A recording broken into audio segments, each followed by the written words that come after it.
But Xander and Scotty being injured right now is interesting start to the season. Yeah, Xander with a rib injury. You don't think he got that Marilyn Manson surgery, do you? Entering the Mayo experience. Mayo experience. Mayo experience. Mayo experience. Experience. Welcome to the Pat Mayo Experience, Farmers Insurance Open, DraftKings picks, the weather, one and done, final bets, and a breakdown and strategy session for DraftKings Showdown this week. The other thing you can do, because this tournament starts on Wednesday, do not forget that, to get your lineups in and your one and done picks in for Wednesday, is that you probably want to go to Underdog as well, because you can take advantage of the course splits this week if you really want to. Started out so strong. Just off the heels of a great Sony Open on Underdog. Boom, cashed the big one on Thursday last week, Tambo, and then it went off the rails the next 2 days. Then I didn't play on Sunday, so I ended up 0.13x for the week. Listen, you want to be up. You always want to be up, but it could have been really nice. Brant Snedeker screwed me. Out of all people, Brant Snedeker shot like 5 under at the stadium course on Saturday. Did not expect that to happen. Use code Mayo. Get that deposit bonus and a free pick, too. Help us out. Yeah, everyone said he's back. I thought, we showed him on the list last week. We'll see. We're back to Torrey Pines here, so we'll see if we're going to talk about Brant Snedeker. But last week was tough for me. Had some good lineups in the mix there going into the weekend. They did not turn out as good as the previous week, so it wasn't the best. But we get a short week this week to get right back into it. Some good tournaments out there on DraftKings, so excited to get through it. Yeah, no Straka was a problem for me at Amex, but we got the Elixir this week. It's Showdown for Torrey Pines. Won GPPs both days in the first round last year. So I have 2 things that I really want to reiterate to anyone. No matter how good anyone looks or how good of a price they are, Tambo, do not use them at the South Course in either of the first 2 rounds. There's just no point to try to get tricky when you can play some $6,400 guy who's probably going to outscore them with a better and or worse score at the North Course anyway. Yes. Yeah, there's lots of different things you could do. I mean, you're going to talk about some. I know you've dug into it pretty deep and had success, but you just mentioned one is like even the salary relief aspect. If you think this year that more people are, have caught on to this, more people are going to be in our bubble and playing within that advantage or that angle, there is things like leaving salary because it's just they're all playing the same course if you're going with a North Course pool, as you should be. So you can, they all get the same 18 holes. Any of them could outdo one another, the bonuses, things like that. So yeah, definitely a fun showdown slate and a fun showdown week in general. Yeah, because it was Toasty and Vegas who were my big scorers, my big winning lineup last year, and they were 6,300 and 6,500. So yeah, I make 3 series of lineups, one where I include the good players in them, and then I just basically take out the top 5 highest priced guys and strict them from it. And I go to fantasynational.com/Mayo to get 20% and just adjust my max salary down to like 4,700 and my bottom down to 4,000 and run it again with all the losers in there and just to see if I can hit it that way. Yeah, I mean, it's definitely a spot to try it out at. That's what people forget. It's like, oh, but the other guy has to because he's priced $3,000 more. That means he's going to do better. Not necessarily. Obviously, it's golf, same amount of holes each. So I don't hate a strategy like that. When you're doing it on classic slate and people are trying to peg the optimal because, the optimal always says it's at like 45 or 46. You could try it. It's just going to be a lot harder to get there, and you're typically up against lineups that are spending it. So in this case, though, the format, it makes a ton of sense to try and peg it that way. Yeah, the other one that you want to do is if you can somehow land on lineups, and the tee times aren't out as we're recording this yet, but you want North Course hole 1 guys. Not that guys from starting on hole 10 can't be the highest scorer of the slate, but the easiest way to get a birdie streak at the North Course are holes 9, 10, and 11, the 2 par 5s and the easy par 4 going through that stretch, which, Tambo, I looked at the scorecard and everything, is unavailable to you if you start on hole 10. That's correct. You got that one. That's what I said. I knew you had an extra strategy piece there and a little extra tidbit, if you will. So I like that call. Again, if it doesn't all work out that way, then fine. But if you were, hand building, single entry, one lineup person, whatever it might be, maybe a good idea to dial in those tee times once they come out and make it happen that way. What would you wager that the percentage of people playing Showdown this week stacked the North Course is? Do you think it's 75%? Do you think it's 25%? I'm sure that Sky could probably run numbers on this. So, follow Skyhook DFS on Twitter, and maybe he can put out some of these numbers. If you're watching Sky, could you please run those for me? But I think it's a lot less than people think. I'm going to go higher than usual. And I know you may think this is crazy. It may not be. I know Sky's going to run them. So, and I'm talking 6 O's, which means 6 players from that course and not a 5-1 or anything. For 6 zeros, I'll say, I don't know, 46%. Wow. You really think it's that high? I'm only, my thought process could be completely bad or wrong, is that when we played swing season PGA DFS, where there was an advantage and a lot more people were in on it, it did go a lot higher this year. It went to like 21 or 23% for a main slate. And so for Showdown, when it's even more heavy to sort of knowing it's more of the degenerates, the tryhards, all that stuff that are into it. I think it could be high, but I think others would think it's way higher, and it could be under 50% still. So you never know, but that's my guess. 46.3% is what I'm going to guess. Okay, so maybe you'll meet somewhere in the middle. Now, let's say that the advantage is, let's say 50% of the field plays the 6-0 at the North Course. I feel like it's still wildly advantageous to do it. Of course, yeah, I'm still in on that. I mean, other people will say, different ways to handle it, but we talked about some. If you leave the money on the table, if you focus on making your pool even more diverse by putting it just to those that start on hole one, like you mentioned, you don't have to do it for all, but just saying a set of lineups. I talk about building in sets all the time. You talked about building for an optimal that leaves a bunch of money on the table and try and have lineups around that. I think others will still build 5-1s because they'll just say that, there's going to be some scores on the South Course. Now, it's hard to, like you said, this course, a little bit different than like last week, where Stadium Course is going to have a handful of good rounds over there. But typically here, it's quite the difference. So I'm not sure how many people will do it, but that could just sway my number that I previously mentioned. So we'll have to wait and see. If you follow me on X at the PME, you can find this under the articles tab. I have my full article out right now, and it's updated with the picks and bet show that I did with Jeff Feinberg. Additionally, the Mayo Media newsletter, completely free to sub to. Hit that in the description or on Substack under Mayo Media newsletter. That I have the first round leaders from the past 3 years in there as well. I've updated some of the numbers that I do this year. I think the people are digging it a little bit. And I really like my strategy article this week. Therefore, as I told Feinberg, that it means I'm going to have the absolute nut low week of all time. The more effort I put in Tambo, usually the worse that it goes. But here's what I'm seeing. From the first round a year ago, it was Kevin Yu was the first round leader. He fired a 64. That was on the North Course. Hisatune and Cantlay were 65 on the North Course. And then the 5-way tie for fourth with opening round 66s. All from the North Course. You don't see a single South Course guy on any of the past 3 years leaderboards shooting 66 or better. Mm-hmm. Yeah, that's the one. And I looked at that already. I thought it was pretty good. And then also, I think you even had the follow-up scores in there, like how bad they do the next day when they go over to the other course. It's just crazy how the follow-up is. Obviously, it's hard to back up a good round. It's even harder when you go against the, sort of the next round onto that course.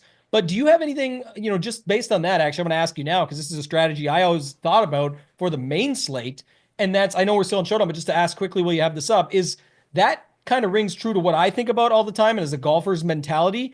Some people think, they go out and shoot a 64 on day one, they're feeling pretty good. They keep it rolling on day two. But I feel like when the cut line is waiting for you, it's like one mistake can compound. And on the South Course, you can't let too many of those happen, because if it does compound, you can be finding your way right out to where there's 4 holes left and I only have like a bogey or 2 buffer now. And you just keep making mistakes, versus other guys can grind the South on day one, feel pretty good getting through at whatever number and not care, and then go super low on day two and easily make the cut. Do you think about that at all? I do. And I will be divvying up some of my lineups this week to South-only starts for some of the players, because I am in on that. I just think it's listen, you know that you have to go out and shoot a score on the North Course, and you know that it's gettable for you. Like someone like Steven Jaeger in 2022 opened with a 65. He was a miscut after a 77 on Friday.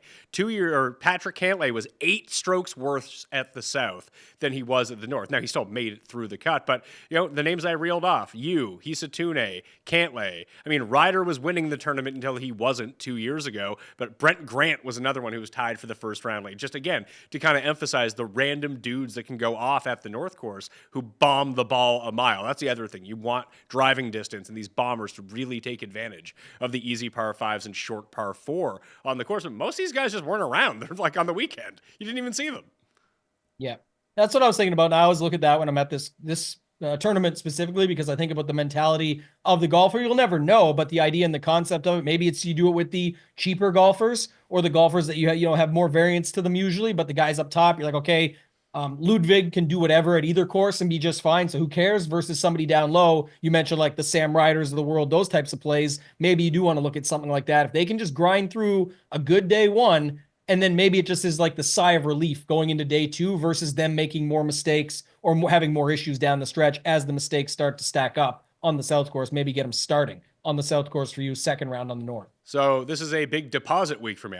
This is the only week of the year I go out of my way to do a big, because I usually keep right around the same amount of money in my account every single week. Because if I get up too much, I don't want to play extra. I withdraw it. But for this one, I always find an extra few shekels around to upload and put on for the first two rounds. And if day one doesn't go well, fire again at round two. Do not be deterred on this one. I guess if enough people do it, then it's not going to be a huge advantage. But I do feel like it's still one of the few things in DraftKings golf that you can get right that a lot of people just, like you said, even if it's 50%, that means 50% of the field is basically dead when you start playing.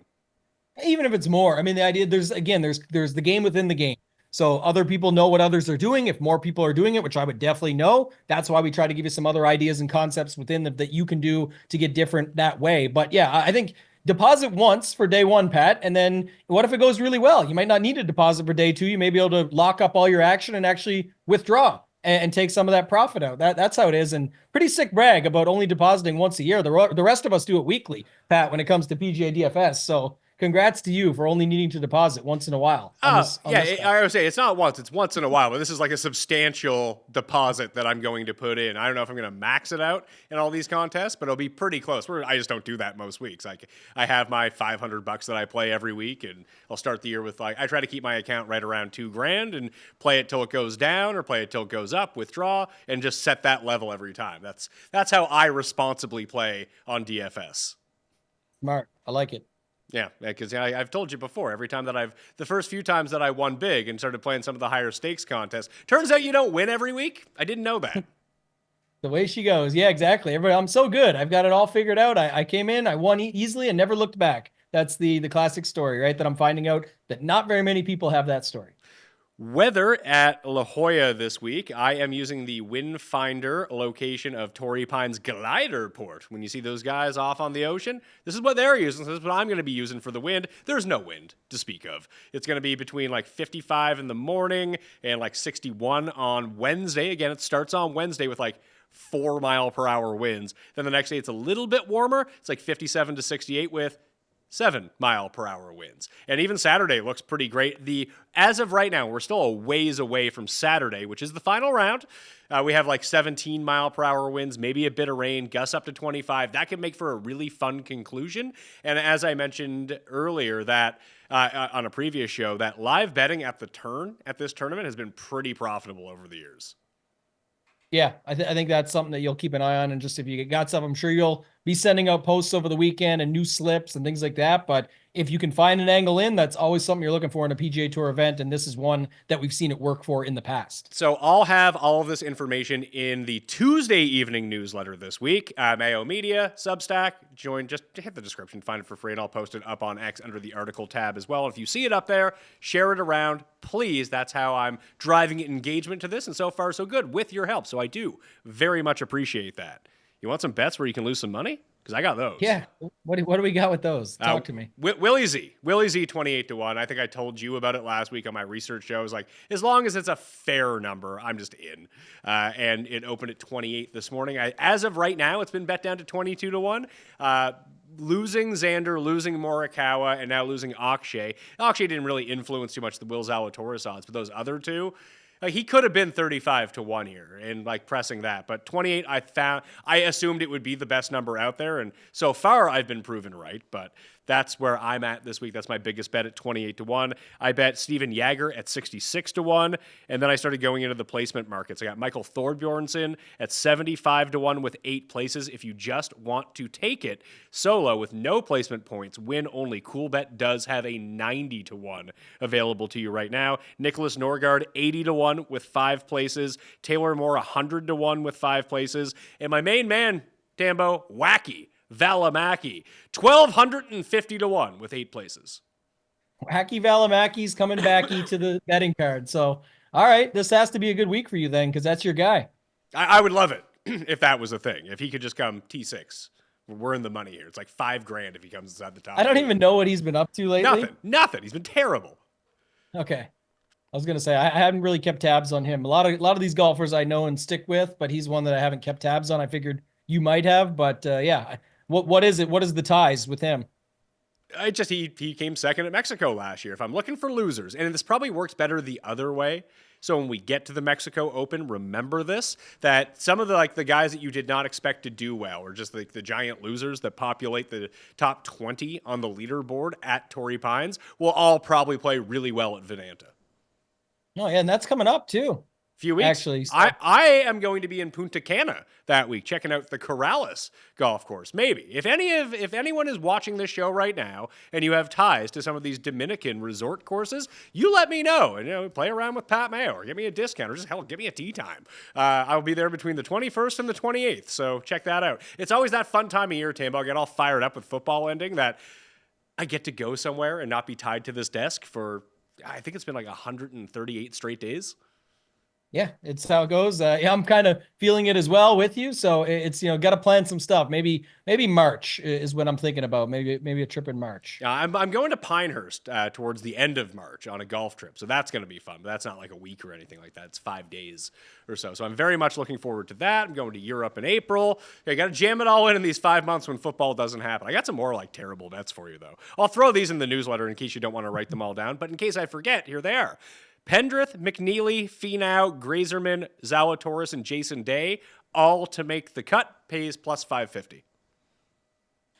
Yeah, someone will screw that up, I'm sure. But no. Why would you say that? Definitely, feels like a lock on paper, right? Well, this is a big course history course. Like we pointed to Kapalua, obviously Augusta National. There's a few of them that pop up throughout the course of the year where we just see a lot of strong influence between players who have played well at this course in the past and just continue to roll that forward, be it with top 10s, top 25s, top 50s, or just simply making the cut because they played the South course very well because the greens are tricky and they have the green complexes and the greens figured out. And these are guys, at least with a modicum of success. And I'm thinking that Grazerman's going to be another guy that falls in to that mix based on his game, based on the way that he's playing. Torrey seems like a great location for him. That's actually where I'm at with my final bet. My card is not full as of yet. There's one more ad I want to make, and I have to decide whether I want to bet on Grazerman or Ludwig. Obviously, different odds, so that's where, if it was equal odds, I'd bet on Ludwig, but that's not really the case. Yeah, I don't have a super opinion on either. I think, the Grazerman thing was interesting. Last week we talked a lot about him.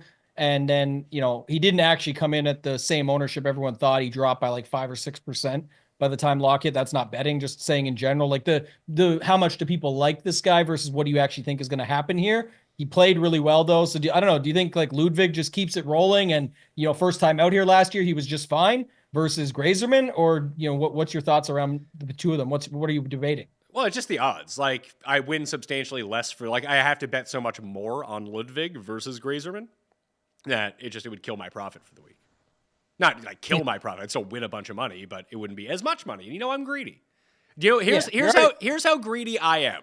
I played this as a 3-leg parlay and a 4-leg parlay, mixed it all up. I have Valimaki, Knapp, Tim Whiting, and Aldrich Pottinger. Top 40 finishes parlayed together 3 ways and 4 ways.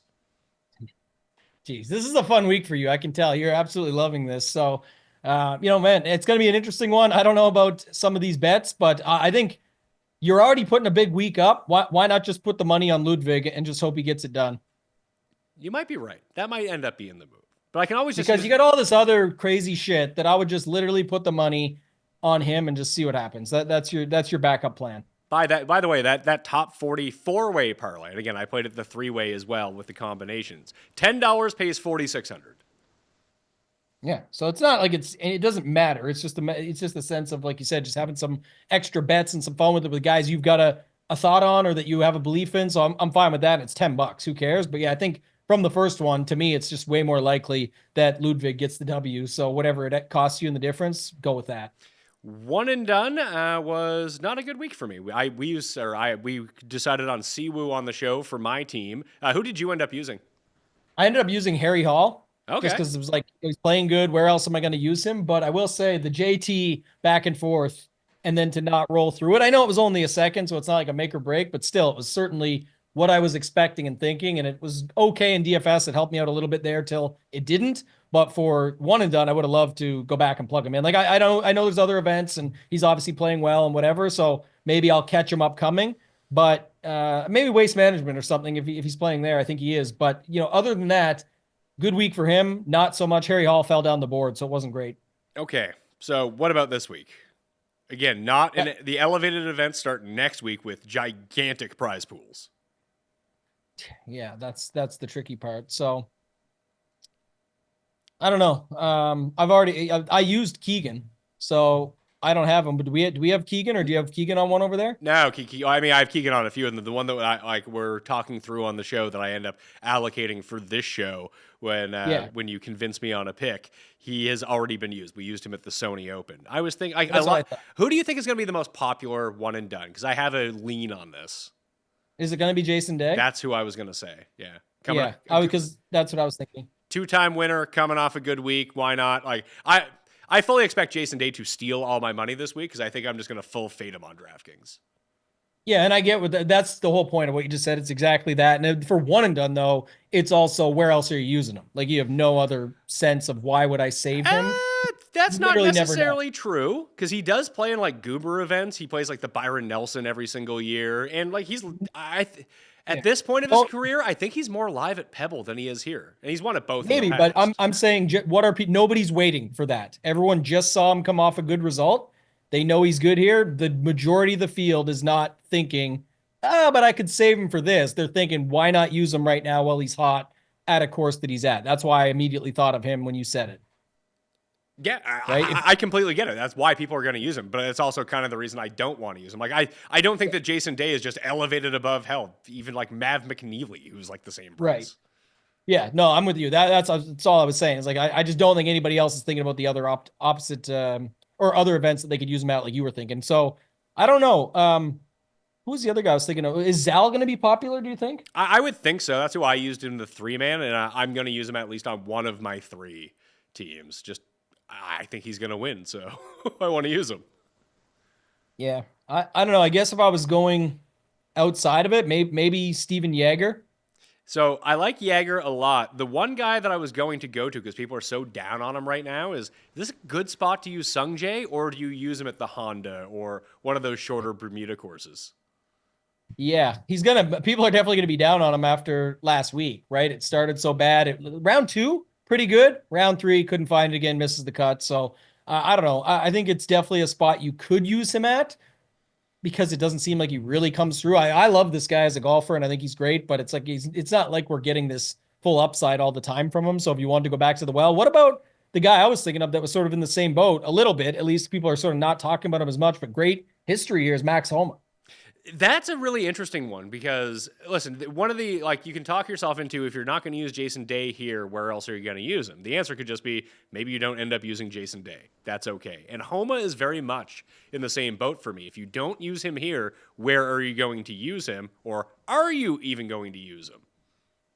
Are you going to play him at Riv when they come back here instead this year? Yeah, the fake, was that announced? I didn't see that. It's not. I don't think it's fully official yet, but Rick posted it out, and a lot of people jumped on it. It sounds like he would. I don't think he would post it unless he had it on pretty good terms. But my guess would be if it is true, which I assume it is, and it comes back here, it's going to be just south for 4 days, right? It would be just south for 4 days, but I think you bring a lot more people into the mix because obviously he's winning at the Farmers Insurance Open, and a lot of the guys who would pound this course not pound it into the ground, but do really well here, just simply don't play in this tournament. Scotty's never played in this tournament. This is the perfect Scotty wins this tournament by 8 strokes if Scotty's playing, and he's not hurt.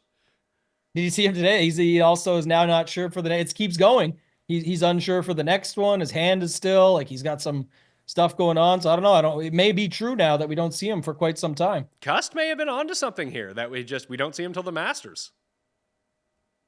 Would be wild if that's what it is, but yeah, I definitely now I'm starting to see it the more we go. So yeah, I don't know. I was just gonna say, going back to it, I do think Homa, Yeager are kind of the 2 outsiders that are interesting. I think Day and Zal are popular and for good reason. I definitely think Sung Jae would be an outlier, and I don't see a lot of people burning. I don't know. Finau, I guess, should be popular too. He missed cut last week, but people just know his history here. So Do you think like Finau, Zal, and Day are the three most popular? I would say I think Keegan will get into that mix as well, just because he has a very good history, and people will probably gravitate. What do you make of Ludwig? Because that's actually who I was thinking about using. I know you can use him at a bigger tournament, and this is probably why I end up betting Ludwig this week, and it's why I bet him at this tournament last year, and he was T9 in his debut. It's just, is there a course more geared to what he does well than Torrey Pine South? I don't know. And that's why I actually like that call too, because one thing that I do know is I actually think he wins a major this year. But for one and done, I'm going to have a very hard time pulling the trigger on that, even if I think it and whatever it might be and all these different thoughts, because I'm going to have bigger names, again, quote unquote, bigger names. I'm going to have other guys available that make it really hard to go to him when I've got those guys, just the way I think about it, at least, versus I shouldn't think about that way because I think he is just the guy, right? So I'm fine with using him here.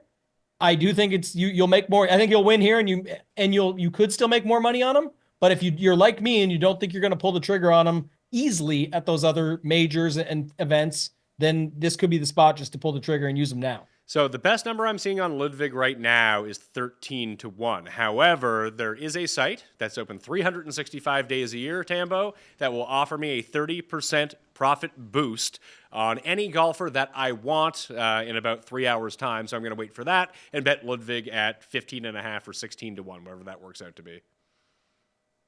That'd be nice. Yeah, it just depends on if they cap you.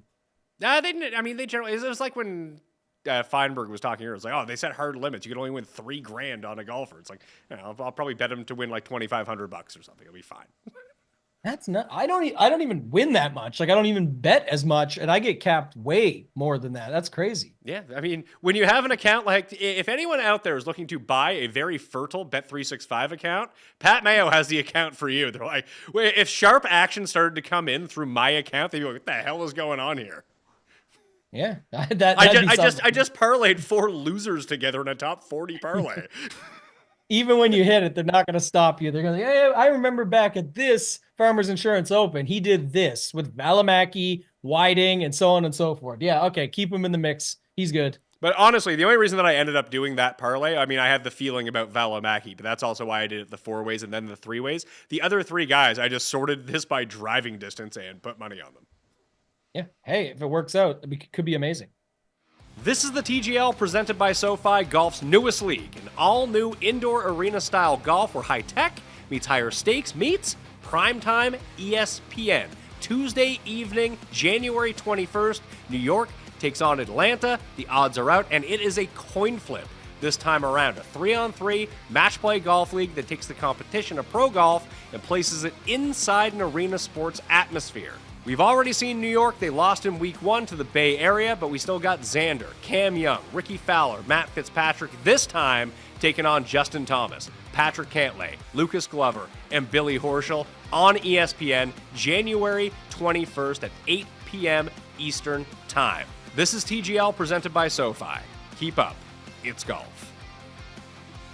Let's talk main slate. DraftKings, again, starts on Wednesday. 2-course rotation, then a cut, then everything is at the South Course. Tambo, if you're doing research, a reminder to you, although you probably know this, that all of the information and shot link data that you're going to get is only from the South Course, not the North Course. Yes, that is correct. And it's good for us because the Showdown streets, when we get to them, like you say, we'll actually have some information on top of it. Day 1's easy. You're going to, play. It's gambling a little bit more of knowing who's going to come through, but at least we know the course, the holes to start on, the types of golfers, all the things that we've talked through already. But for round 2, we'll actually have some of that data as well to know sort of who's playing it well on day 1. Although last week, with a similar standpoint, we had guys roast the stadium course on day 1. We're like, holy smokes, they must be going to crush when they get to these other 2 courses. And that was not necessarily the case. So sometimes it doesn't work out, but at least we had that information. Unless you're Seb Straka, because he was able to do that. Yes, and end up going on to win. Yes. So Ludwig is the highest priced guy this week, followed by Hideki and then Finau and Sungjae. Fortunately, they were able to get the pricing out after the withdrawals of Morikawa and Xander, which would have screwed up the pricing pretty badly. Akshay is really the only one who's left in the pricing that's not in the field because he pulled out after the pricing came out. He's at $8,200. So do not use Akshay in your lineups this week. I thought it was strange that he was playing in Dubai and then was making the trip over immediately to play this week, but obviously he too felt like it was a bit much and he's going to take the week off, and we'll see him next week at Pebble Beach in the signature event. How do you think that people are going to construct their lineups here? Real quick, didn't your boy Norgard, didn't you say you bet Norgard? I think he played last week, didn't he? And made the trip over. He did. He came fourth, tied with Rory in Dubai. Yeah, so he's ready to go. What's wrong with Akshay? That's the real question. But yeah, I think the pricing's good the way it came out. I'm happy with it because the Akshay stuff, he's a unique price tag of 8,200 in that range. It doesn't kill us. There was tons of options. What screws things up is like last week when we had the WD and it just left two guys sitting there at ridiculous pricing. This is set up well. So I think the most interesting thing to me is whether people start, and it's probably going to be pretty spread out, but Ludwig or Hideki. I think Zalatoris ends up being super popular. He's like the couple weeks ago when we had Russell Henley and we just realized he started landing in all the lineups. It's very easy here to get to Will Zalatoris, no matter whether you start with him or start above him. But I think Ludwig should be the guy people get to because it's only $100 more than Hideki. But some of the odds and things like that, we'll see about projections, typically like Hideki. So I think one of those two with Will Zalatoris will be the most common starting point. It lands you right there in the heart of the 7K range that everybody wants to go to. I don't know how much I want to go to here, but Thorbjornsson is someone I bet, and Thorbjornsson is someone I like this week, and he just makes a lot of sense for me in this lineup. Yeah, so he's right at that even price. You're down to 3 golfers at his price tag that you can fit in because the average is right there, 74.33. How much is Norgard? Norgard Moeller is $7,600, so we can chuck him in. Then we have 73. Speaking of Chuck, your boy last week, Chucky Hoffman. He almost got there for me, Tambo. Almost. Yeah, well, he's right here at 7,400. If you like him again, who else do you like? Don't love him so much again this week. It was more of a fit for him. I mean, he's played this well. He's played this course well in the past, this tournament well in the past, and obviously has had success at Augusta, which a lot of guys who have won this tournament have done. But I don't know. I think at 48, you have to keep him to the courses where it's like it's an easy walk. You're not hitting out of too much rough. Desert type courses where Chuck Hoffman and the shorter courses are really where he's done well right now. Shank WD'd last week, but he has a very nice history here. Sam Ryder, like, how comfortable are you going low this week, like to the bottom of the pricing? Because I think this is one of the few tournaments where you can sneak a guy. Like Bramlett, 6,900. Do you think people will go to him based off his course history? It looks like it early on, at least. It looks like he's got, everyone's looking at what he did. 13th last year, 25th, 18th, something like that. He's got pretty solid history. I'm just trying to look because that's the challenge going a couple days early.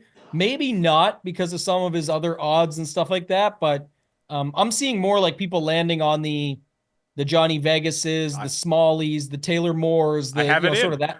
I have it in right on the screen right now. You just listed the names that I filled out the lineup with.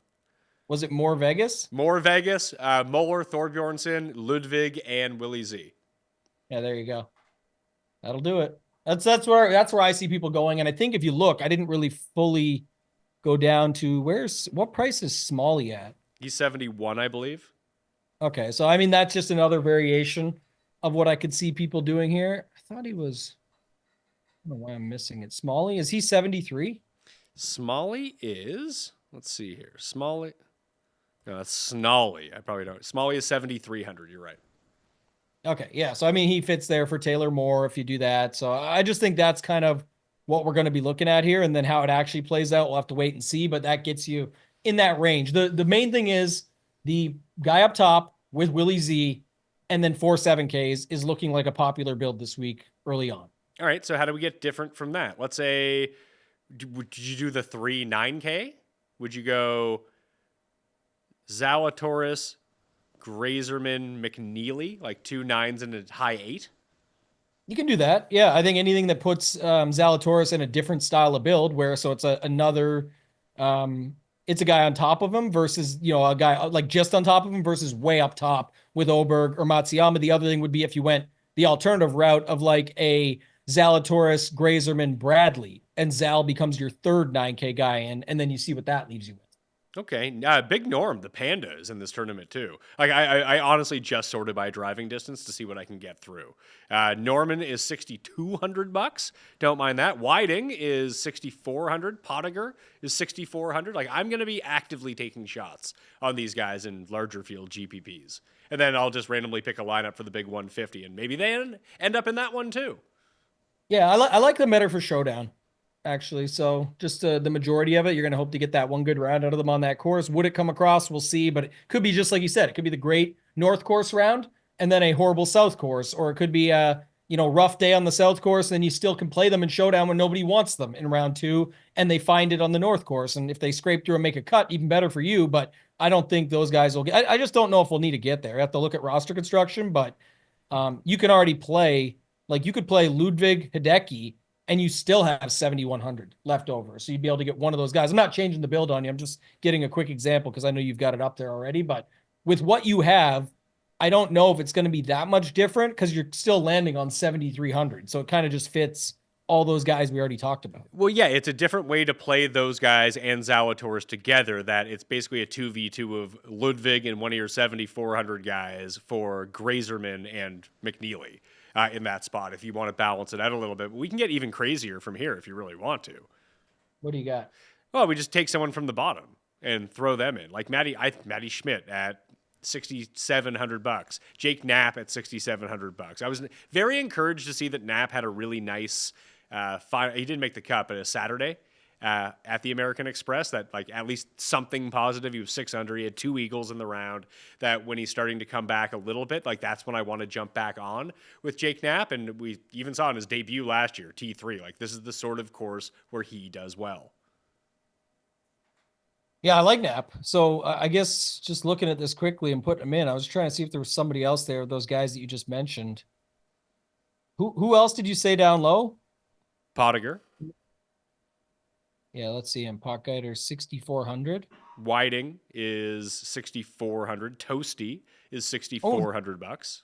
You like Pendrith? I do like Pendrith, actually. This would be like an interesting way to do it. Like if you classify Knapp as basically a 7K guy, you can go Pendrith, Knapp, and Potgeider. And it's like, yeah, you're taking a shot on one of those guys we talked about and that you mentioned, and you can pick your own guys. It could be Whiting instead. But I'm not looking at Knapp as much myself as a 6K guy, even though he's 6,700. That's just a product of the pricing. Versus I do feel like the risk gets heavily involved when you're adding a guy like Whiting or Potgeider or one of those guys. And it's not that much different. I get it. But realistically, it's all how you look at your own personal builds. If you think Knapp fits that build, it's Zal, Grazerman, McNeely, Pendrith, Knapp, and I'm taking a shot on Potgeider. That's how I look at it, or Whiting. So to me, that's more okay for something like that. And that's definitely a unique build because you skip the entire 10K and above, as well as the most popular range of the 7s, where people are probably getting 4, if not at least 3 7K guys into more lineups here. So based on the model that I've built for this tournament, Kitayama and Sungjae are the 2 best players. And I really have no interest. I have more interest in Sungjae than I do Kitayama. What? Can you sell me on Kitayama? Because I just can't get around to playing him at this price. Didn't we try and do that last week? We were trying to figure it out. Yeah, and we're like, well, it's because the swing season, we're like his price. Full faded him. Yeah, he ended up doing okay. I think I don't know if he got better as the week went on, but he definitely had a decent Sunday. Maybe it was his round 2 was better than Sunday, but he definitely had better scores after round 1, broke 70 every day with some 66, 67s, that sort of thing in there. So I don't know. It's going to get you to a more unique build, but going into that 8K range in general here. But I also think Sungjae, to your point, is just like we know what's happening up top. It's one of Ludwig or Matsuyama with somebody else below, or some people may play 2 10K guys in Ludwig and Hideki. So we know no one's going to really want to play Finau after last week, but it's going to be similar for Sungjae. I just think more people go back to the well on Sungjae, but he's not going to be popular versus Oberg and Matsuyama. So could you just start with Sungjae and then drop down from there? I think that you could, because I'm like Kitayama's $8,700. You could go Kitayama if you wanted to, but you know who's just hanging out at $8,500, who screwed everyone last time around, and I'm not convinced a lot of people are going to play him at this price because his price didn't really get adjusted relative to the field strength all that much, is Clanton.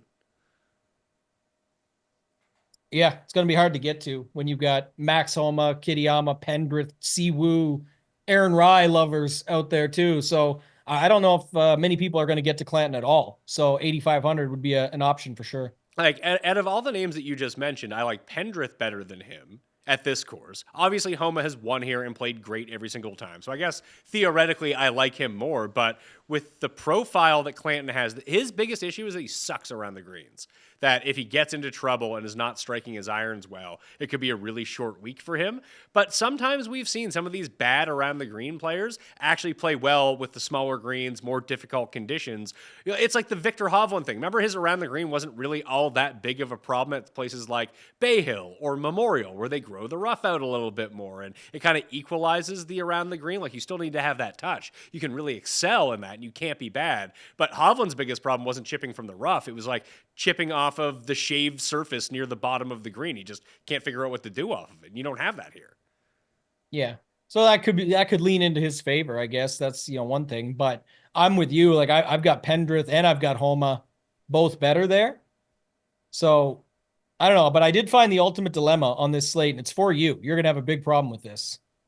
Did you know that the $7,200 range, because I plugged in Homa and Pendrith when you mentioned them there with Knapp, I landed on 7,200. This range is literally every dude you love. It's Michael Kim, Thirsty Lawrence, Victor Perez, and Rico Hoey. And I don't know, Pavon was last year's winner, so you could argue that, and Woodland, but look at those other guys. Like, who would you pick in the $7,200 range if you had to? Oh, boy. That is tough. It's funny because I look at all these names, it's probably Michael Kim. Did he? I know I watched the episodes with, but I don't remember. On the first one, I thought this was a course he mentioned. Like, you guys talked on the first show that he hopped on with you and did, about courses that he likes and things like that. Wasn't this one of them? Wasn't like, I know he doesn't, I don't think his history is the best, but I could have swore he mentioned this course. I thought that he did too. Maybe I'm misremembering that. Let's see. He was 37th here a year ago. He's made the cut each of the past 3 times that he's been here. He's made it 6 or 7 times. So I think he's a California guy. So I think that works out for me. Obviously, he lives in Texas now. But previous to last year, he'd always gained a ton of strokes putting at the South Course. And I've been following his tweet threads. Like, he drove the ball really well last week. He hit his irons really well last week. And it was Quail Hollow was the spot where he placed really well. And he's just like, this is not a course where I thought I would ever do well. But we've seen a lot of like dual champs between Torrey and Quail Hollow over the years. Like, I think Rose has won them both, Homa's won them both, Day has won them both. Obviously Tiger won them both. Phil has won them both, I think. So there's a lot of guys going down that list. And if you have success at one, maybe you can have success at the other. He's never had like upside success. So weirdly, when I'm looking at that range, I don't actually like anyone at $7,200 that I really want to go out of my way to play. And that may be a case to be said for what you mentioned earlier, where it's like, it is better just to go down to those guys in the 6Ks, because who really cares about their price tag down there? It's like I said about Knapp. Like, if you're in on someone like Knapp, you're saying he could just be 7,100 and it wouldn't be a difference. It's just he's priced where he is, the way it's set up. Prime example of this. Do you know who is $7,100? Who could very easily be $6,500 and would have the exact same ownership? Kevin Yu? He's a sexy Roy, Tambo. Kevin Roy. Different Kevin. He's not your Roy toy, but he's $7,100. A lot of these guys. Max McGreevy, Carson Young, all those guys to me. Jesper Svensson. So Kevin Yu, Jesper Svensson, and Kevin Roy I actually do like at $7,100. I think they all fit the right profile for this course. Like, if you do not hit the ball a mile, I don't really have a ton of interest in you here. They got Saku Koivu at $7,100 too. Yeah, Koivu is a good player. And then also, don't forget about Jackson Suber after last week. You were following him, weren't you? I was following him. I had him as he was tied for first round lead. He was one of the guys that dominated the stadium course and sucked everywhere else. Yeah, most people probably just land on Bramlett here. If you go back to your Sungjae Kitayama and then put in Clanton, I don't want to play Kitayama though. I'm just telling you, this is what your model said. You wanted to run the model. I did. And then I want to disagree with it and play the guys I want to play. Oh, I'll win the money again with this then. So Sungjae Kitayama. Sungjae Pendrith, technically, because he's higher priced than Kitayama. Kitayama, Clanton, your Kevin Roy toy that you got over there, and Joseph B. Bramlett, Joey B. Bramlett, getting the job done. Course history guy like Nick Taylor a couple weeks ago, and we did this and worked out. So there you go. That's the one right there. So there's you could use course history Joseph Bramlett at 69, or you could drop $100 and have two course history guys just staring you in the face. Former champion and winner of money for me, Luke List at $6,800, or Sam Ryder. Every other year does very well at this tournament, and it's every other year right now. Sam Ryder die, man. Get him in there. What's it going to be this week? 6,800, most likely chalk, right? Bramlett and Ryder can't both be chalk. I mean, like, what's chalk at $6,800? If you say that everyone's going to play, like, with the normal build that we just did, what we quote unquote the optimal build that we started out with, that's Hideki and or Ludwig, and then Zalatoris next. Then you have 40, 74, 50 left, and people are just going to pound that 74 to 7,600 area. How high owned do the 68 guys get? Yeah, that's the issue. I don't think they do. And I also don't think Ryder or Bramlett gets too popular. Just looking at numbers early, I know it's Monday versus later in the week, but yeah, I don't know. Do you like Clanton or Max Homa? That's the final point here. I think I have to go with Homa. I shouldn't, but I would. Gun to my head. So what about if you just say, since none of those 6K guys are actually going to be popular and it's going to end up being all those mid-range sevens, you play both Bramlett and Ryder, and it gets you Sungjae, but you get to move off Kitayama and play McNeely, Pendrith, Homa. How about that one? Well, I don't mind that at all. That's nice. I mean, if I could just find the extra $100 off of Ryder, well, that makes me. I have 7,000 here, so I have McNeely, Clanton. Oh, you put Homa in, right?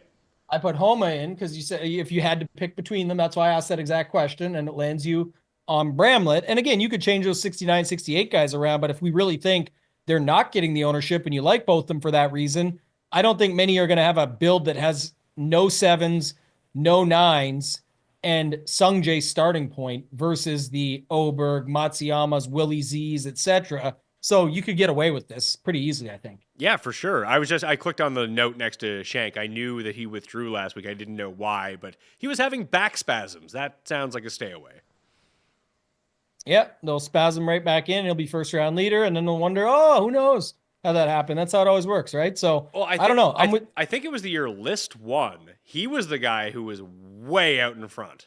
He was like 6 shots at the North course in round 2, or maybe it was the South course in round 3. He reeled off like 8 birdies in a row, and he was up by 5, and then just Adam shanked it. That was the first time I think we saw Willie Z cry was when he went off the green in the playoff. It didn't go his way, but then people had to remember that like he's a young up and comer, tons of talent, and Luke List has been doing this forever. And so it was cool to see him and the family and everything there. But yeah, I remember the year. This is a good event. That's why we like it. Oh, for sure. So I'm looking at the modeling that I talked about earlier that went Kitayama Sungjae as 1-2. Clanton was at number 5. But from guys $7,500 and below, here are the best rated ones out. And this is weighted over the past 12 rounds. You can go deeper and find different guys if you really want to. Thorbjornsson is 4th. Novak 6th. Michael Kim 7th. Patrick Fishburne is 8th. Antoine Rosner is 9th, but that's drawing stats from like the PGA Championship 2 years ago or something. Your boy, Mac Meisner, is number 12. Hoey is 14. Highsmith is 15th. Matty Schmidt, Gary Woodland, Toasty, Sexy Roy, Kevin Yu, Smalley, Bramlett, Lee Hodges. Ooh, Lee Hodges is interesting. He hasn't really hit the ball very far, though, unfortunately. The other tournament I wanted to look at, and maybe I'm just trying to play my own narrative here because I know who did well at it, because Jaeger was there. We haven't put Jaeger in any of these lineups, and he's like my favorite play this week, so just keep that in mind at $7,800. But the tournament he won in Houston, I just think that there is a correlation between any tournament that can be won at -12, which this tournament can. Like between -10 and -15, that's a different style of tournaments than we see at Sony or Amex or Century or even Heritage and some of the ones that are upcoming. Phoenix 6 would be another one where you're going to win that at minus 17 to minus 20. This one's usually on the higher end, meaning the higher score of, it could be single digits for all we know. Probably not with the weather forecast that we're seeing right now, but it takes a certain style of player and what you need to be good at those tournaments. And Toasty was second, Dietrich was there, Finau was there, Scheffler, Jaeger ends up winning, Grazerman's there, Horschel, who's had a ton of success, or not a ton, but a noticeable amount of success at Torrey Pines in the past. Batia was up there. So that was one of the angles that I thought about taking for that tournament. Yeah, who were some of the other guys out, like the mid, like the lower price guys you mentioned? Because Jaeger, Finau, Grazerman, that. Who were some of the lower price guys you had? Toasty, 64. Okay. Let's see. Noren. We haven't seen Noren yet this year. Davis Riley played well, but there's something wrong with him, so I wouldn't play with him right now. And he just generally plays well in Texas, as it turns out, and at the Valspar. Mackenzie Hughes WD'd, so he's not going to be there. Hoagie's not playing. Siwoo, Vic Perez, Matty Schmidt, Bridgman, and Highsmith both tied. Good for them. So you just play them as one person. Lauer coming off I think Lauer was good at Torrey Pines last year too, wasn't he? Let me see here. I feel like he was. 43rd. Yeah, 43rd. That's pretty good for him, for a guy who does not hit the ball all that far.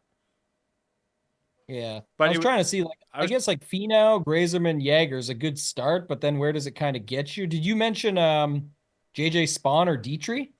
Dietrich I did mention, because Dietrich was also second. And I mean, Dietrich played in the final group here last year. Has had a horrible final day. So let me hit you with this lineup. We go Dietrich, we go Jagerbombs, Taylor Moore, he was tied for there. We can go Toasty. We can chuck in Finau. We need one more. We have 10-4. We can play Sung Jae if we want to. But Grazerman was up there too, so we can upgrade. Now you can go Grazerman, Ludwig. Get rid of Finau. Can you really? I like that. Yeah, that's a nice build. Toasty. Oh yeah, there you are. It moves you off the starting point of Zalatoris, and then you definitely have lower owned guys. And the funny part is, too, I know it's by accident, but we kind of split the build because most people we said are going to be landing in that $7,300 to $7,600 range. We have Taylor Moore. I don't even think he'll be the most popular at 73 because there's Smalley and the guys that we talked about above and below, Vegas, all them. We'll see. Maybe he gets some love, but still, even if he does, the Jaegers, the Dietrichs, the Toasties, things like that, I just can't see that being a super popular build, so it is a way to get different within it. So let me expand the reach. I also made I covered this on the research show. I made a model that was called Torrey Pine Simple that just kept like the very key elements that I wanted. So it's distance, proximity from 175 plus, and around the green. That was essentially it. So if I just take like a long zoom out and think about long-term view, because this historically has played well for guys that generally do well here. Kitayama remains number 1, but then it's Hideki, Finau, Ludwig. Bramlett becomes number 5. Then it's Vegas, Sungjae, Thorbjornsen, Kevin Yu, Michael Kim, McNeely, and then Matty Schmidt. Schmidt's names come up a bunch here. So is Michael Kim's. Yeah, so maybe we need to throw them into some lineups. But who are the other guys that I guess Kitayama you said still showed up? Was Sungjae still in there? Yeah, Sungjae was 7th. What about Finau? Finau was 3rd. This lineup is nuts then. You can just play. It's like a good lineup. You've got Finau, Sungjae. So instead of everybody's on Ludwig and Matsuyama, you play those two. You'll be wanting to change it to Pendrith, I'm sure. But with your numbers, Kitayama, then you get Vegas, then you get Bramlett, then you get Schmid. That's actually not bad. That's a good build, and if you don't like Kitayama, just plug in Pendrith. I mean, I'm going to have to play him. Like I just talked about, you've had the crossover with Quayle. You have the crossover with Bay Hill. That's another tournament that you can win with a minus 10 is probably getting you the win at Bay Hill. Where did Kitayama win? Of course, he won at Bay Hill. Like he should be good here. It's just, I find like he's kind of fool's gold in a sense at this price. It's all the price. If you just made him 7,700, I'd be all over playing him. But at 8,700, he just seems wildly overvalued. The number one thing, and I've been talking about it a ton lately with the mastermind program with golf, because so many people have questions, delete the names and just price them out and then just build lineups. Because that's what it is. It's all bias, right? Like you said, it's like it's only his price that is throwing you off. Otherwise, you'd be okay with it. If he was 7,900 this week for Kitayama, you'd be like, I don't love him still, but at 7,900, let me throw him in some lineups. Here, you kind of just got to pay up for probability in the sense of even if he's owned, your probability of him doing well is that it's not good because of his price and his name and what you're seeing versus he's probably a good play if he's popping up everywhere. So just got to kind of eliminate that. But he's really popping up everywhere because he like went nuts in really shit tournaments. Like in the good tournaments, he did horrible. But we're just not going back that far. One could argue that this field is not, that much crazier than some of those. Like this is not. Nah, see, I disagree on that. Feinberg had the same take. I think this field's pretty solid at the top. And like it's a lot. Not. Nobody can argue. It's a lot different than the Black Desert Classic or the 3M Open or Shriners. Like the tournaments where he dominated. Okay, yeah, slightly better, but I actually don't think it's that much better. These guys are not. It's not loaded up, that's for sure. Like what you would usually think about or expect here. We've had even more WDs to take it down a little bit further. So it is what it is. That time of year, it's tough, but like Ludwig, amazing talent. Hideki's Hideki, we get it.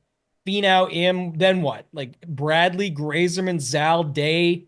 We like Thigala. I don't know, man. I just feel like it drops off a cliff. Yeah, I feel like that second tier of guy is going to be like if you would put the second tier of players that you just reeled off, Grazerman, Zalatoris, Day, Thigala, Lowry, if you threw them into any one of these tournaments where Kitayama was like doing well in, they would have been the 5 favorites.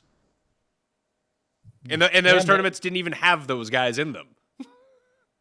Yeah, that's possible. Like I do agree. I don't remember. I'm not as good at remembering all that stuff. That was all my point was, and it sounds like Feinberg's with me on it, is this is not some crazy field. Like this is definitely not. It's not a crazy field, but it is. I mean, last week's field was pretty good too when you looked at the top. So going back to that, one of the areas where I was able, like I won money last week, not a ton, on DK because I lost my big lineup. That always sucks. Like when you have a good week and you feel like you have a really good pool and you just pick the wrong lineup for a single entry. And I don't play a ton of different contests. I just play the one. So that sucked. And I play in the season-long single entry league too. And I came first in that. So that's always fun. The one that you win $5 for or something as a part of a season-long contest. Didn't use that in any meaningful one. In the big one, I had like the worst lineup possible. Although when I had the bad week 2 weeks ago Jesus, what was the first tournament? Century. I just had a horrible player pool, but I somehow picked my best lineup and won money in the single entry. So yeah, I guess it evens itself out as the year goes along. Totally forgot where I was going with this now. Oh yeah, the player pool. Last week when we were talking about it, I said I wanted nothing to do with Burns and I wanted nothing to do with Sungjae. I wanted to play Justin Thomas and Cantlay. And I kind of feel the same this week about the pricing. Like, I'm good with not playing Hideki. I can see getting to Finau or Im. I'm good not playing Keegan. I'm good not playing Day. And I don't know what the hell to do with Thigala or Lowry. They're just weird prices to me. And I'd rather play Grazerman, Zalatoris, and Ludwig. Like, those are the 3 guys I really want to play. Right. So what we need to do is take that information and use it to our advantage, which is play them all most together. people are going to play. Yeah, exactly. I got 6,600 left. Yeah, that's right up your alley, though. Yeah, I agree. We've talked about Schmid for sure being everywhere, so you can play him. And then you can probably go Bramlett and your $6,400 guy. Yeah, it's exactly that. Whoever you want from Toasty or Potgeider, I think is what you were comparing. Even your boy Tim Whiting. Who is your $6,400 guy? Like, what are you rolling with here? I don't know. This is the problem. Oh, your dad's guy, Kevin Tway, is there. Man, he's done with. He's having a rough start too. Played Sungjae last week. It just doesn't get any easier, man. He's just, it's spiraling and it's only early. I told him signature events, majors. You got lots of options here coming up, so you'll be just fine. But this is the setup right now. How's my guy Trevor Cohn been doing? I don't know, but like when you have Toasty, Potgeider, and Whiting that you've already mentioned, I would probably just pick one of them. Hey, listen, Trevor Cohn was good. I bet him at a tournament once because he was on such hot fire. Oh, Ryan Palmer. I feel like Ryan Palmer popped up last week. Do you think he did a little bit? Yeah, he did. Yeah, he came T34 last week at the Amex. I wouldn't look too much at the Amex, but it's something. Will Gordon is someone who just absolutely mashes it off the tee. How's he been doing? He made the cut last week, missed the cut. Sony. Yeah, I mean, Pottinger sucks is the problem, like on the PGA Tour, but he is the biggest hitter in the field. So that's, if you want to go continue with like a bomber narrative and just roll out that, you could definitely do that here. Yeah, but also Toasty's like 4th in driving distance for being 4'10". Yeah, and maybe play him instead or something. All Or right. what if you go Toasty? What if you get rid of Schmid and you don't decide between these two and you play them both, and then it gets you to your $7,200 guy. You got dilemmas, Pat. You definitely have dilemmas here. Because then you got to pick. We went with Michael Kim earlier, right? That was the guy. So yeah, but could be Vic Perez though. It could be Vic Perez. For whatever reason, Jeff was on Vic Perez. He was convinced he was like the biggest hitter in the field. It turned out he was like, outside the top 100 on the European tour in driving. Maybe he's just showing up in other places that we're thinking that makes sense. Like I don't know. I can't remember this stuff as good as you, but has he shown up at like U.S. Opens or something? And so that would be an auto assumption versus it's not really how he got there. I don't even remember, honestly. I think that, no, maybe it was Pavon I think Pavon came inside the top 5 at the U.S. Open. That's another link that if you really wanted to look at it this week, that where this, obviously it's not a USGA setup at Torrey Pines for the farmers, that guys that do well at U.S. Opens, I mean, that's always a thing, right? That we tend to look at every year, that there's guys that with the USGA setup just play really well. They also tend to play really well at Torrey Pines. We'll rattle some off. Who are some guys that you think here that could be? Oh, I don't know who that could be. I'm just thinking, like, in my mind, like, Rom. It's a lot of the guys that went to live, honestly. Brooks, Bryson, and Rom, like, are awesome at U.S. Opens, and so is Rory. Like, those 4 guys, just, kind of rotate them through however you want. Victor Perez. His current rank, or his best rank ever, was 29th in the world, so he's done something at some point. He was 4th at the Olympics last year. I was trying to look it up too as you were on it just to get to the point. But yeah, I don't know what else it would be that he's shown up at, but that makes Jeff think that. And then even I was kind of thinking the same thing too, but don't see it. Jen at the Scottish Open 10th, he, 3rd at the Canadian Open. The Memorial presented by Workday, T12. That's not bad.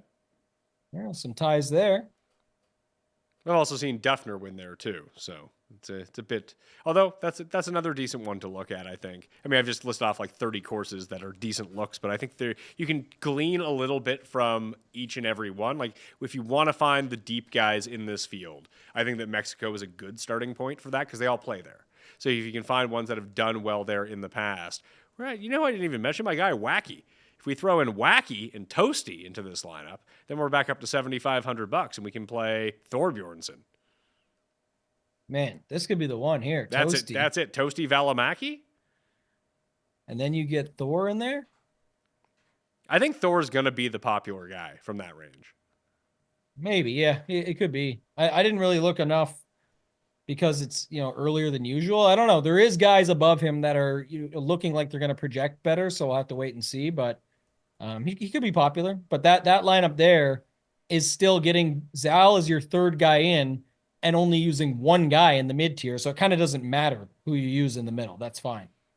The last time that Valimaki finished inside the top 50 in a tournament was at the Irish Open in October on the European Tour. So keep that in mind. He's due.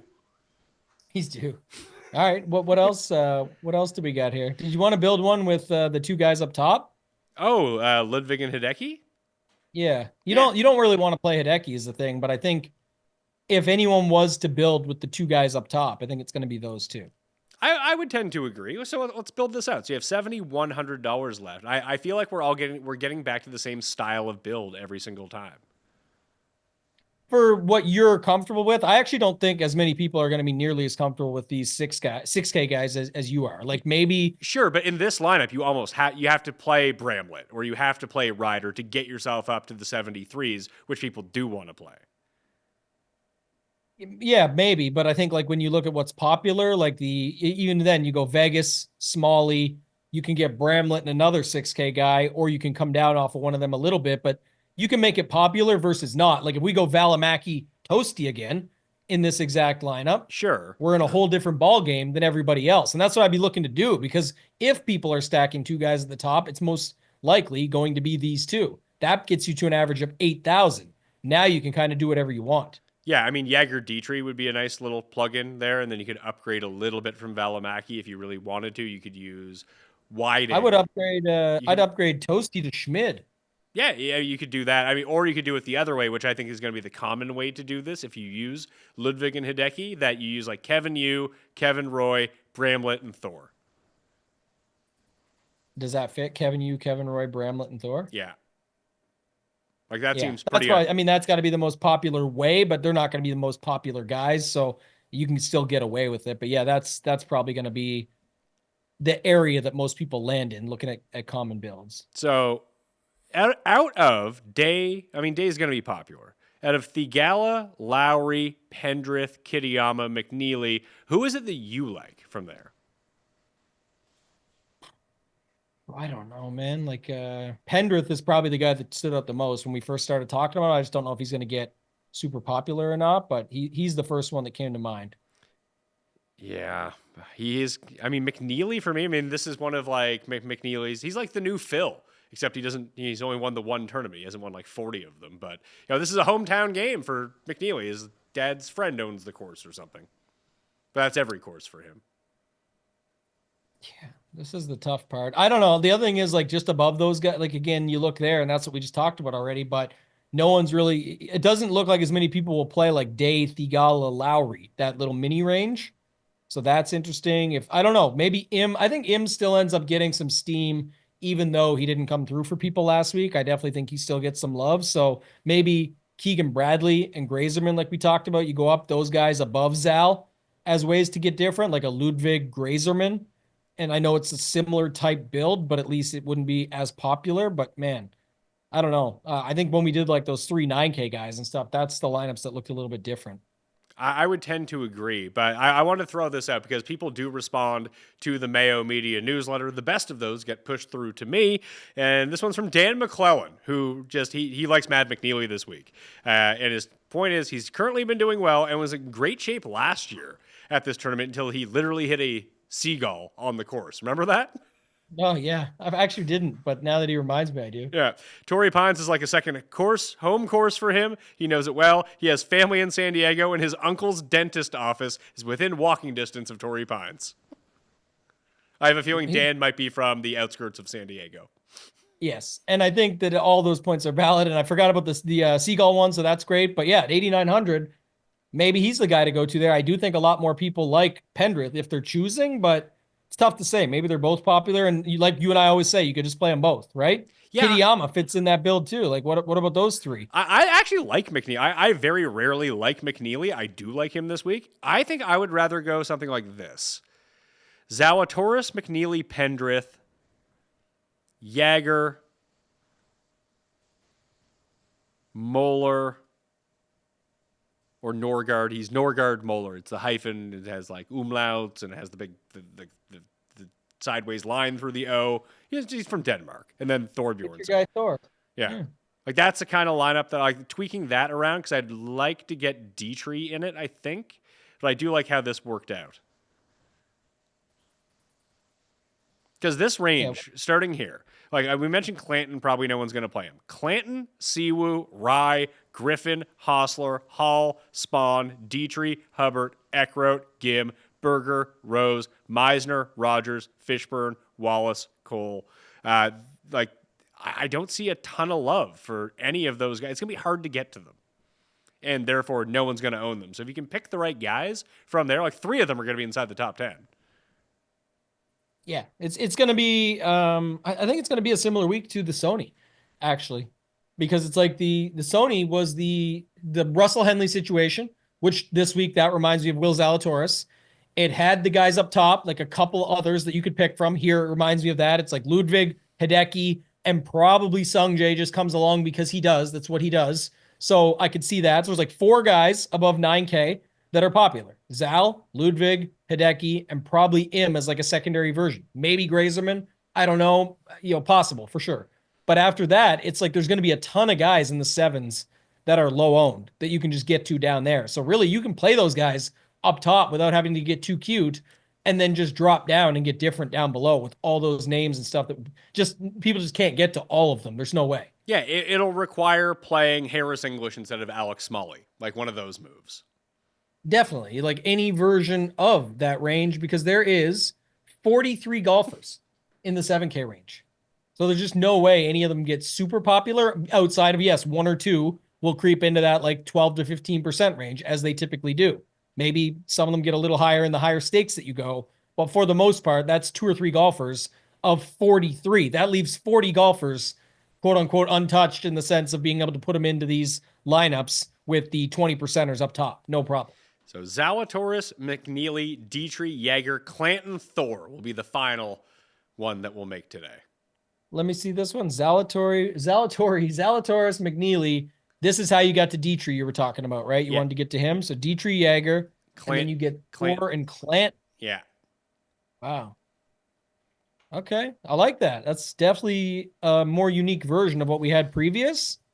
And while it starts with Zal, even if, I don't know, like I think Jaeger gets a little bit of love, Thor, but it's a more unique way of doing it than some of the other ones because it has 9, 2 8s, and 3 7s, and 2 of the 7s are in the upper end versus sort of that 74, 73 range, 73 to 75 range, sorry.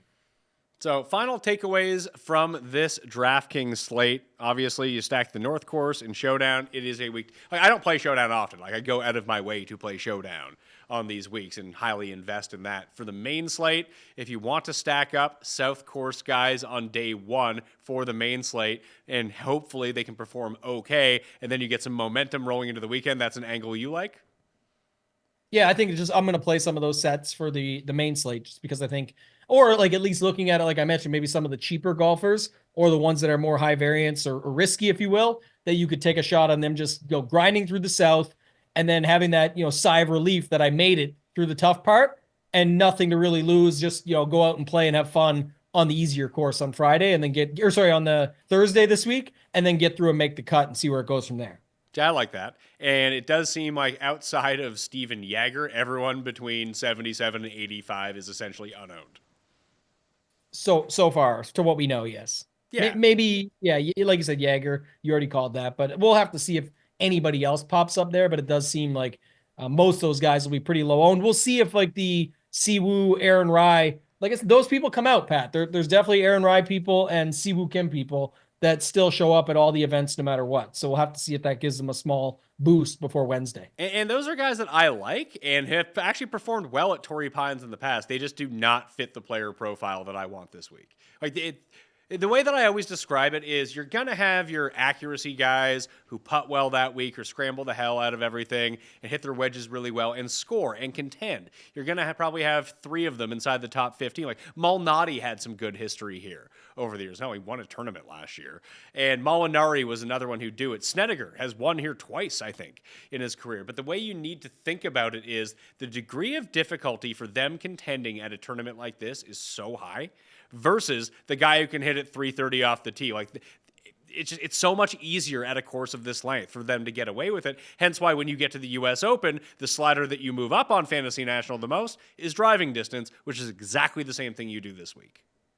Yeah, that's the key. And that's, again, other people are going to build that way too. So if you want to, focus on that, you can. Our guy Raza always talks about those stat skill builds, right? Or however you want to call them, skill stat builds of you're putting all bombers in, for example, in this case. So if others are building like that, you could definitely get away maybe with some builds where you have 5 bombers and then 1 outsider versus, like you're saying, don't just go to, 5 completely off the board plays with Ludwig of guys that can't do that, because then that probably puts you in a tricky spot versus what the field typically ends up with here. Yeah, like the guy that won last year is one of those guys. That's what Mathieu Pavon can do for you, and he got away with it. And he made all the putts, and he hit his irons fantastically, and was just slightly above average in driving distance. It is a path you can take. It is just so much harder, especially when you start reading the names that finished 2nd through 10th on the leaderboard. It was all the distance guys. So I just don't have an interest of trying to pick between Eric Cole and Ben Griffin and Lauer and even Siwoo to that extent. Aaron Rai is another one. Like, I know what they're capable of and what they can do. It's just so much harder for them to do it here versus 2 weeks' time at Honda.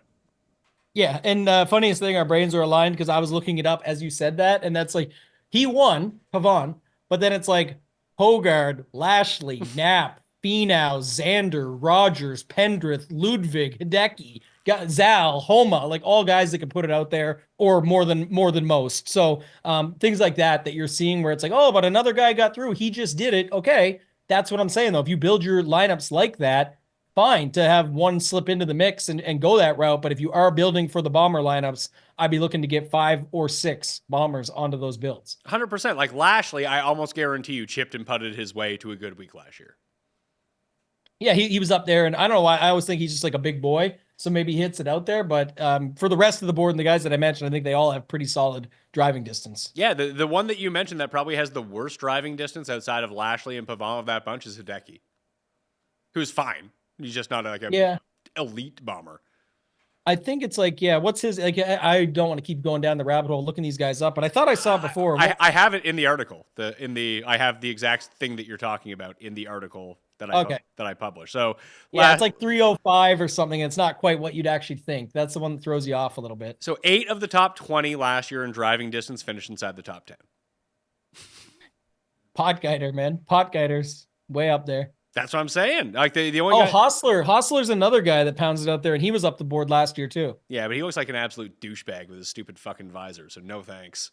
Most visor guys do. Except for Keith Mitchell. They all have real like sloppy chins. I don't even know if they have sloppy chins, but wearing that like old man visor just makes you look dumpy. That's Dumpy Bo. Shout out to our guy Degenerate75. Dumpy Bo Hostler. That's the guy. Yeah, to look at it last year, Goddard, Kevin Daugherty, Bramlett, Valimaki, Minwoo Lee, and Ludwig were all of the leaders in driving. There's Valimaki, man, 43rd last year. You just up that by 4 spots, and we're cooking. Yep, that's the guy, man. We need him this year. He's in our lineups. Up that by 40 spots, and we're drinks on Pat next time. That's the plan. Yeah, Dave missed the cut last year, and he was like 10th in driving distance. So there was 3 guys, Day, Cam Champ, and Pearson Cootie, who got himself into this tournament as an alternate. Were the only 3 guys inside of the top 20 in driving distance gained a year ago at Torrey Pines who missed the cut. So I think it was a nice Canadian that let him through. The Canadians are too nice. I believe it was Mac Hughes WD'd and got Cootie into the field. So I have to go look it up, but I think that was it. What's Mac Hughes doing that he can't play in this tournament exactly? I don't know, man. That's what I know everyone says that they're all just WDing so they can come back here if it does come back here at the Genesis, but I don't know. You'd think if anything that'd be like get ready for the next one, but I mean, Mac Hughes isn't even in those tournaments, I don't think. No, not him. I'm talking about all the other WDs that we've seen, but I don't know. The Xander one finally came out. I know people were looking for it. I think today they said it's like a slight rib issue. That's why he's not able to play, so we'll have to keep an eye on that. But Xander and Scotty being injured right now is an interesting start to the season. Yeah, Xander with a rib injury. You don't think he got that Marilyn Manson surgery, do you? No, I don't think so. No. What about the Morikawa thing where people saying, is this true or not? Is like what was the TGL links with him? And then the TGL link was just that these guys played in the TGL and then they WD'd from these tournament. I don't think it has any connection. It's an easy line to draw. It's just the betting favorites each of the past 2 weeks withdrew from tournaments. Morikawa was pissed off that the screen wasn't working for him the right way last week's event. Yeah, at least he didn't shank it out of she blade it out of the sand. Yeah, that's true. Oh man, it's back tomorrow though, baby. Get the ratings. Let's see how they go. Yeah, I mean, we put the bet in. Jeff and I we set the over under at 700,000 viewers of whether it would be over or under. You think hard under, huh? Hard under. Okay, you're the first person. Maybe I guess everyone else is just more optimistic than you, but I think it'll be slightly over.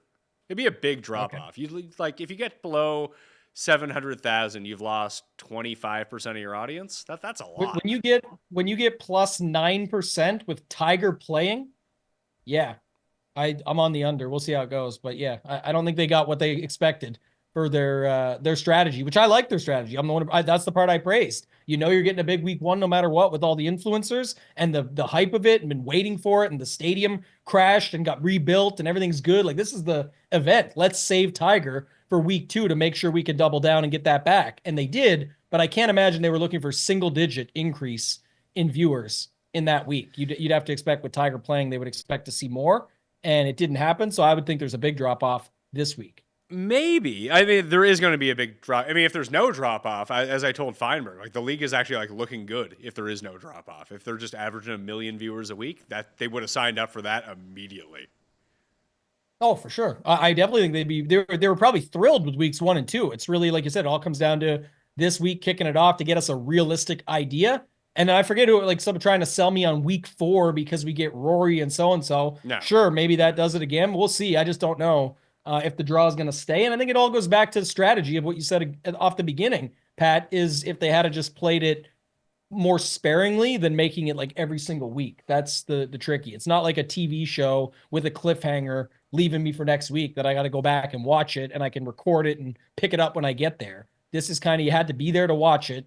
And there's none of that for me, at least. Like I don't see anything in it that's going to get people back on the hook. No, and I just think it's a background thing you throw on Tuesdays. And it's too long, but if it was just even 90 minutes, you have it on just while you're doing other things at that time. There's nothing else on against it. That's the whole key to this.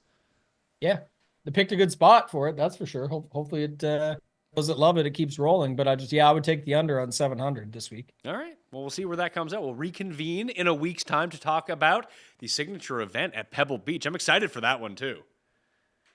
It's going to be fun. It's a pro-am again, right? So that's why everyone always has a hard time with it. But the course is well known. Everybody loves it. It's a signature event. The field's strong. I definitely am excited for it. I can't wait. So we'll be back next week to talk through that one. It is a pro-am, but it's only a pro-am for the first 2 rounds now. They changed that last year. Remember, this was the tournament that Wyndham Clark won last year, where it was only 54 holes.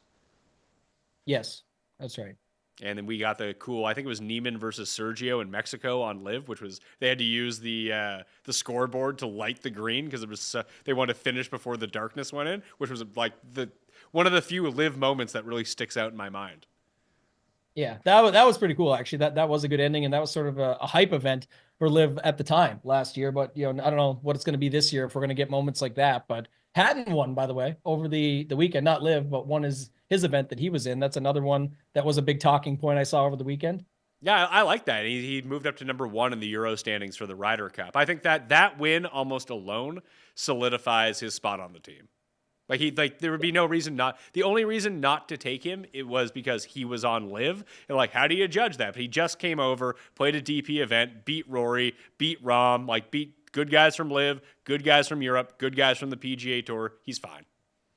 Yeah, and that was the debate. I think it was Sky who posted it. It was like, these odds are crazy for majors for him, but I still am not interested. Kind of, I'm still on the fence about it. And the argument was how good is he actually? But he has been so good, man. It's been incredible just to see how well he's been playing, regardless of where he plays at. Yeah, Jeff had brought it up to me early on Monday morning that his odds at the PGA Championship and the U.S. Open were still 55 and 50 to 1. So I bet him at the PGA Championship. I also bet Hideki at the PGA Championship. I was just kind of stunned his odds were 50. Although by the time we get there, it's oh yeah, he's 50 to 1. Of course he is. He's withdrawn from 2 of the past 4 tournaments. His neck sore, his back sore. Yeah, you got it. Exactly. We know the drill. All right. Remember, this starts on Wednesday. Thanks for being able to do this early, man. Appreciate it. No, thanks for having me, and appreciate everybody that watches. Let us know in the comments what you think, and we'll be back at it again next week. Yeah, code Mayo over at shipitnation.com. We'll get you a discount. What are you guys doing with everything bumped up? You're going live on Tuesday now, and James is going to go live on Tuesday night? Yeah, that's the plan, I believe, as of right now. I got a call right after this, but it looks like it's going to be Tuesday, tomorrow, Hoop and myself, and then DGen will be on tomorrow night. Well, it's not tomorrow night. It's tonight because this show is coming out Tuesday morning. That's correct. Gotcha. Yes. FantasyNational.com/Mayo will get you 20% off. Highly recommend it, especially in a week like this where you need to divvy everything up quickly, create your player pool, create your sets. It is the perfect tool for that, and you get the leaderboard app along with everything else that comes along with it. FantasyNational.com/Mayo and code Mayo at Underdog to help support the show and maybe try to find some outliers this week in the props game, in their pick'em game, because sometimes they get overwhelmed with tournaments like this and just not necessarily post the wrong odds, but are just off on what they think is going to happen. For example, very few people hit the fairway at this tournament on either course. So maybe fairways higher or lowers, depending on what the numbers are or where you want to go this week. All right, I'm Pat Mayo. Thanks for watching. I'll see you next time. Mayo experience! Experience!